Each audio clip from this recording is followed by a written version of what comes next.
রাজা পরীক্ষিত, তুমি ভাগবতৰ পৰমাৰ্থ শুনিলা। তোমাৰ সৰ্ব পাপ চূৰ্ণ হ'ল, মৃত্যুৰ অজ্ঞান দূৰ কৰা। জনম মৰণ দেহৰহে কৰ্ম, জীৱৰ শৰীৰ গুণ কৰ্ম মনেহে স্বজন কৰে, আৰু মনক মায়াই স্বজন কৰে। দেহ মন কৰ্ম আত্মা যেতিয়া সংযোজন হয়, তেতিয়াই জীৱই দুখ সুখ ভোগ কৰে।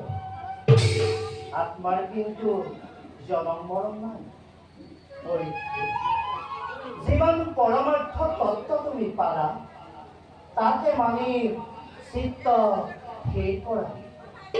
তুমি আমার এই অংশ সেয়েহে আমাকে সদা হৃদয়ত স্থান দিবা।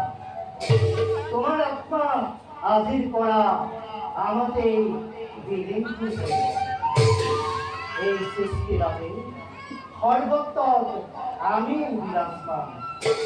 আমাতেই আদি, আমাতেই অন্ত। আমি এই সৃষ্টি, আমি এই ধর্ম, আমি এই পূর্ণ ব্রহ্ম মহা ভগব।